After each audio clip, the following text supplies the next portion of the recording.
Okay, so hello sa lahat ng mga Kanoy Kolas. Okay, so dahil sobrang lutad ang panahon natin ngayon sa ating karagatan, syempre di natin palalampasin, mangunguha tayo ng mga iba't ibang klaseng isda at saka mga shells doon sa ating napakagandang dagat kasi sobrang sarap kikilawin at saka i-food natin. Okay, so mabubungkag portion naman ang ating mga kabahawan na bagong dilungag.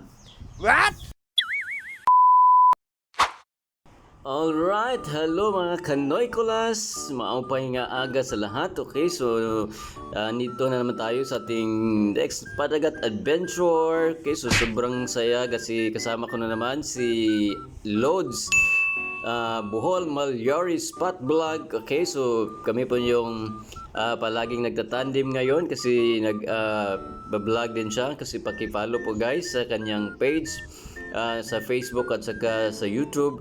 Alright, so matik transition dito tayo sa ating spot. So yun know, ang sobrang dami ngayon ng mga hito nagpapakita at saka good size na din, you know.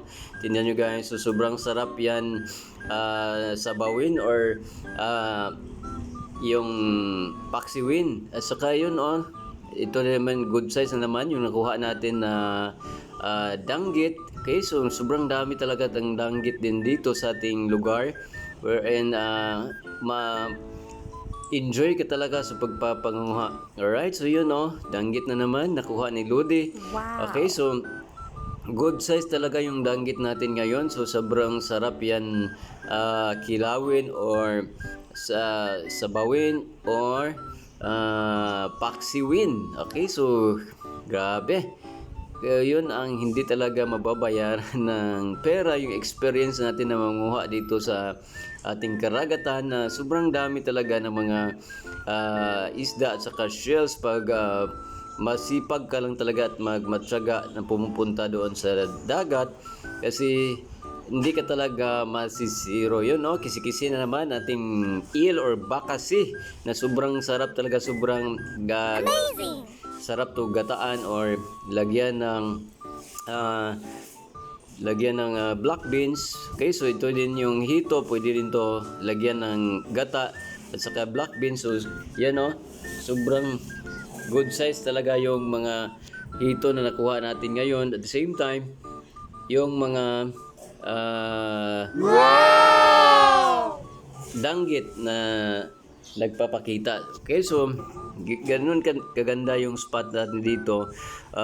Pag timing talaga na magpapakita sila, so napakasarap talaga yung experience na ikaw mismo na yung nangunguha doon sa ating dagat. Alright, so yun kisi-kisi na naman yung ating mga hito. Sobrang dami talaga ng mga hito natin kuha natin dito guys. So thank you so much Lord God. Yun yung alimasag naman na sobrang sakit mga gat, parang gibuwagan ka og uyab.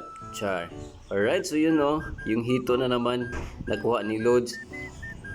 Okay, so thank you so much Lodi Bohol Malyari Spot Vlog na grabe 2 hours iba talaga, later. iba ka talaga Lods.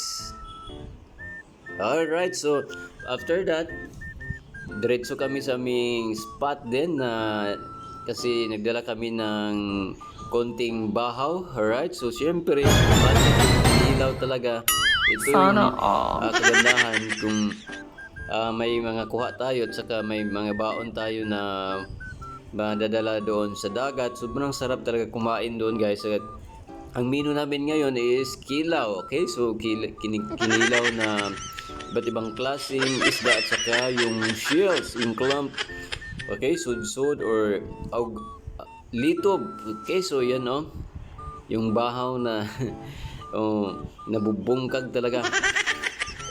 Sobrang sarap talaga kumain guys dito sa ibaba sa dagat kasi iba yung experience mo at saka ganado ka talaga kumain doon sa dagat. Alright, so yun piniprepara natin yung mga isda nating kikilawin. Okay, so sobrang tamis talaga pag fresh na fresh yung mga isda na kuha mo talaga at saka diretso kilaw. Ah, ah, sobrang sarap talaga. Yun, no? So, like and subscribe and follow guys sa ating Facebook page at sa YouTube channel. So para marami pa tayong mga binigwasay na gagawin. Alright, so yun yung suka natin na sobrang sarap talaga. So may sili, yun ang isa sa mga secret weapon, secret ingredients para yung kinilaw natin malinamnam. Alright, so kain po tayo guys. Alright, so I will take this opportunity na magpasalamat po sa lahat ng mga followers natin sa kakaming pa na magfa-follow sa ating Nicolas Vlog. Okay, so maraming salamat po sa inyo guys. I hope na soon makakasama namin kayo sa ating padagat adventure with Bohol Malyari Spot Vlog. Okay, so ay sarap talaga kikilawin yung shell na tinatawag na sudsud. Okay, so or bakan or anong tawag sa inyo ng ganitong klaseng shells na madali mo lang makikita kasi magre-reflect sa ating plus light. Alright, so yun